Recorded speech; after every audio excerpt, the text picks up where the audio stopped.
And if we look forward in 5 years' time, in opposition, Keir Starmer made that commitment to spend 2.5% of GDP on defence. We're delivering it 3 years earlier than anyone expected. We made a clear NATO first commitment. We're delivering it. We said we would reset relations with European allies. We're delivering it. We promised more British-based defence investment. We are delivering it. And the Chancellor's decisions at this budget are part of making Britain safer, stronger and more successful.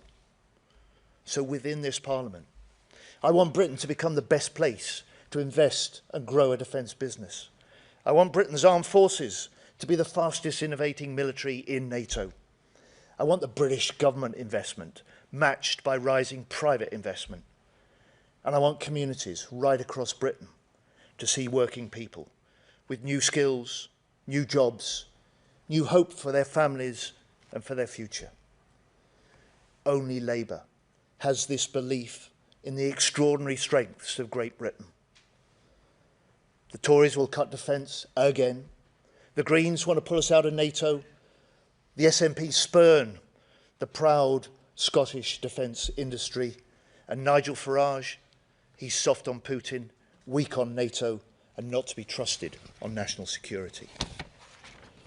It's Labour that is the party of defence. It was Labour that chose NATO. It was Labour that established our UK nuclear deterrent. And today, it is Labour choosing to make our country safer still, while bringing that defence dividend to every part of Britain. And only Labour can do this, because we know at the heart of defence, military and industrial, have always been the working class. So like those who came before us, we rearm in the face of threats, we confront dictators, and we boost our defence industry. And in the process, we can unite our country around this common purpose. That's what this budget will be about. Strong foundations to secure Britain's future. A Labour government delivering for defence, delivering for Britain. Thank you. So I'll now take questions, if I may. And can I start with Carl from ITV?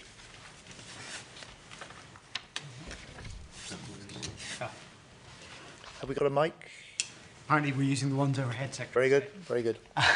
Thanks very much. Secretary of State, you're asking the British taxpayer to put more money into defence. The Defence Committee says, though, that you need to be clearer with the public about the level of threat and what to expect in the event of a conflict. Can you be straight with people now whose money you're going to spend? What is the level of threat? How close are we to conflict? And what should they expect?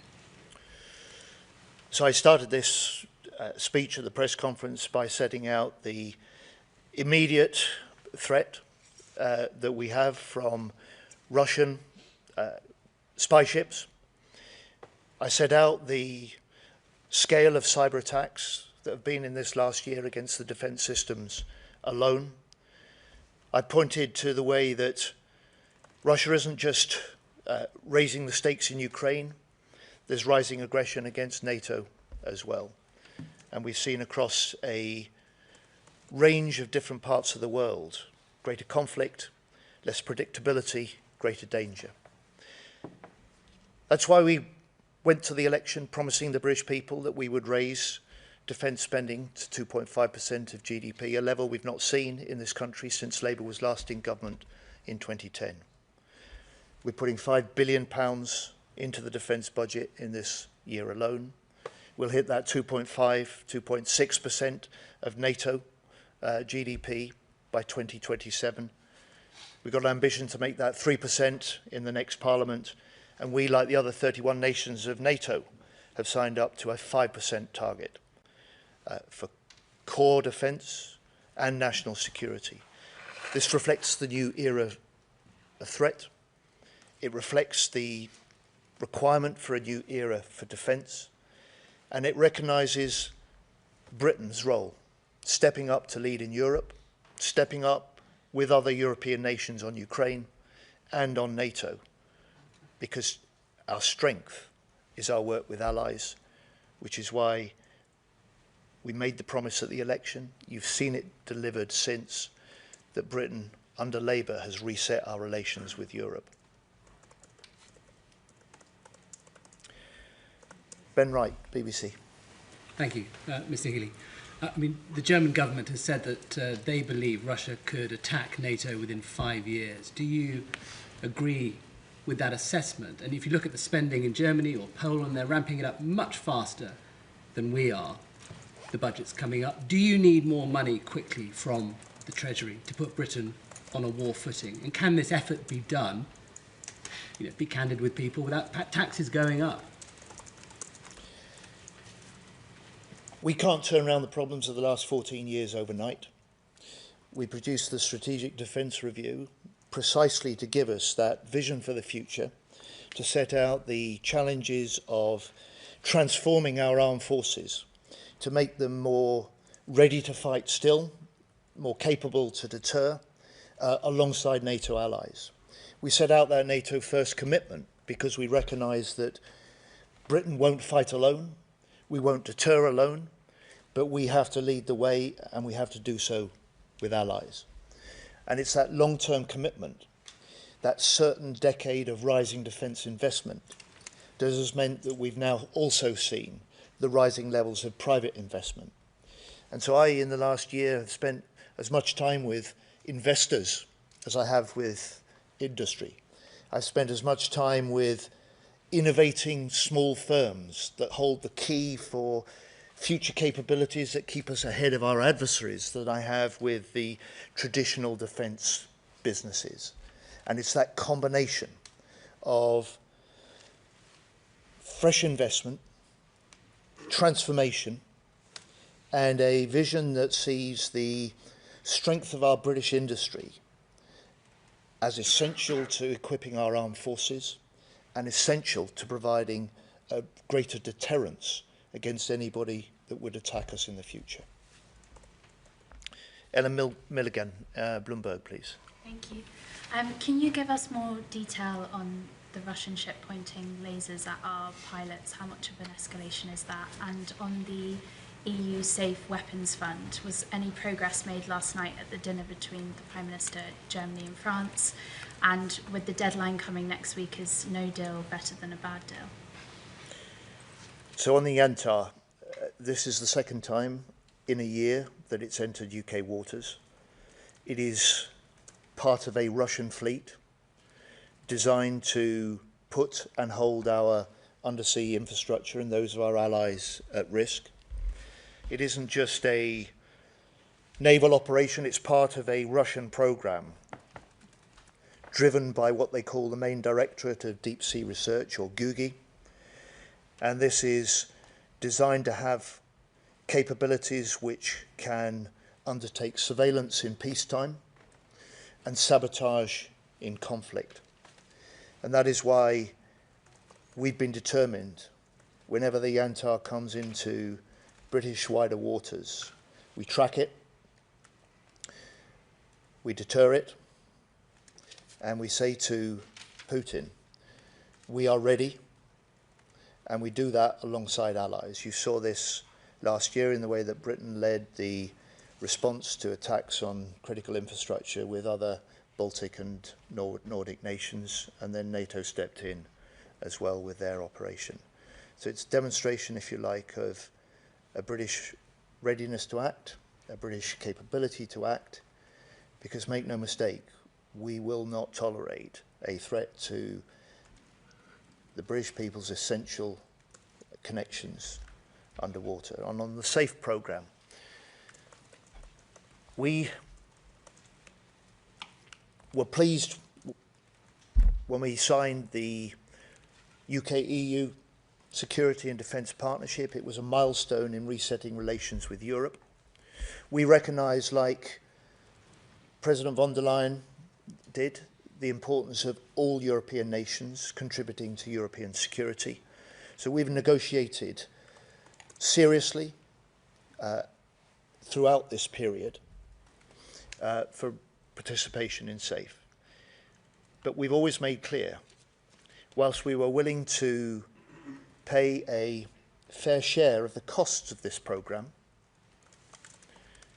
any deal had to be good value for money for our British taxpayers, had to be good value for our British defence industry. And I hope the Commission will get to the point that we can participate, but whether or not we do, in or out of SAFE, make no mistake, we are doing the deals with other European nations so that British industry and the strengths that we can bring to future wider European security, we will continue to do that in or out of SAFE. We will continue to win the export deals that benefit Britain. We will continue to provide the systems and weaponry and the innovation that helps make Europe safer. Rob Powell, Sky. Just to follow on from that on the Yantar, is this the first time that lasers have been used by a Russian vessel against pilots? And how dangerous is that? What are the risks? And also, how will the UK government be responding to this? Clearly, anything that impedes, disrupts or puts at risk pilots in charge of British military planes is deeply dangerous. This is the first time we've had this action from Yantar directed against the British RAF. We take it extremely seriously. I have changed the Navy's rules of engagement so that we can follow more closely, monitor more closely the activities of the Yantar when it's in our wider waters. We have military options ready should the Yantar change course. I'm not going to reveal those because that only makes President Putin wiser. But I would just say to you, look at what we did last time. When the Yantar was in British waters, we surfaced a nuclear-powered British attack submarine close to that ship. A submarine that they did not know was there, that had helped track its every movement before. And look at what I'm going to do this afternoon. I shall go to Plymouth. I shall open a new factory, a British-based factory that has come directly from the Trinity House Agreement with Germany last year, with fresh investment into the UK, where we can start to design and manufacture the sea and undersea drones that will help reinforce exactly the sort of security that is threatened by the actions of Putin and his spy ships like Yantar. Charlie Parker, The Times. Thank you. What do you make of the Defence Committee's assessment that it's highly likely the US will withdraw from Europe under President Trump, and its subsequent call for Britain to rapidly replace its American military systems? Sorry, whose assessment was that? The Defence Committee's in its report today. I take a different view. The British government takes a different view. The Prime Minister takes a different view, and I would suggest the Select Committee looks at the commitment that President Trump and the US made back at the NATO Hague summit in June, where the US led the way alongside the other 31 nations in NATO with the UK in making that long-term commitment to NATO, that long-term commitment to increasing defence investment, because we recognise that together we need to step up the deterrence, and we are. We need to step up our capabilities to defend the wider Europe, and we are. And we recognised also that security through NATO in the Euro-Atlantic area is indivisibly linked with wider security in the Indo-Pacific. I just say to the Select Committee, the strength of NATO is not just about the defence of Europe, it's about the defence of America too. That was the founding purpose that Britain played the leading part in establishing NATO in the first place. It's as true now as it was then. So I disagree with the Select Committee on that point of assessment, but they're right to say Britain must pick up the pace of what we do in the future, and that's exactly what we've been doing since July last year as a new government. Kieran Stacey, Guardian. Thank you. Can I ask a little bit more about the threats that we learnt about yesterday coming from China, especially on LinkedIn? Do you know if any ministers or government advisors were contacted over LinkedIn in this way? Do you have any intelligence on whether these are real people or not? And is there any advice that you're issuing either to government officials or to the public at large about using LinkedIn? In reverse order, Kieran, the Speaker issued advice to all MPs. The Speaker, with the head of MI5, set out the nature of the spying threat that had been established. I have no information about whether officials in government were subject to the same sorts of activities. And the Security Minister made a statement in the Commons yesterday which set out the confirmation about the new espionage plan the government has put in place and set out details of 170 million in extra investment that will go into securing the communication systems on which government in particular relies. Emilio from Playbook, please. Hiya. Thanks very much. Why have we done a deal with Turkey to sell them our jets when they are the third global largest importer of Russian oil, funding the Russian war machine? Because Turkey, like the UK, is an important member of NATO. Because Turkey, like the UK, is a major nation involved in the support for Ukraine and the plans to lead the coalition of the willing if we can get an agreement between Putin and Zelensky to end the fighting. And because working with other NATO allies together, bringing yet another nation into that group of typhoon flying nations allows us to strengthen that wider European security, to respond to this new era of threats that we face, and it allows us also to boost the direct investment that underpins, in this case, 20,000 UK jobs. So this deal, the biggest British fighter jet deal for 20 years, will secure those jobs for years to come. And then finally, Arj Singh, please. Hello, Defence Secretary. I wanted to come back on the Safe Rearmament Fund, if I could. The two sides, according to reports, are really, really far apart on this. The EU's demanding billions of euros. We're offering hundreds of millions of pounds. How do you rate the chances of a deal by the deadline in, I think, 12 days? And, I mean, what's your message to the EU on this, given the threats to European security as a whole? My message to the EU is what it's always been. We want a deal. Back in May, the President von der Leyen talked about a deal within weeks on SAFE, and we've been negotiating at each stage, ready for a deal, but also clear. Clear that we're ready to pay a contribution to the costs of running the scheme. That's fair. Ready to pay if there is good value for money for our taxpayers and our industry. And we've waited weeks within the negotiations for the chance to see the European proposals in some important areas. And for us, we're ready to be part of this scheme, but we're not ready to be willing at any price. And for us as the UK, we have an industry that's second to none in Europe. We will do these deals with other European countries. We will play our part in reinforcing European security. And we recognise that responsibility we have as Britain amongst European nations, particularly those in NATO, to play that role in future. And we will, in or out of SAFE. Thank you all. Thank you very much.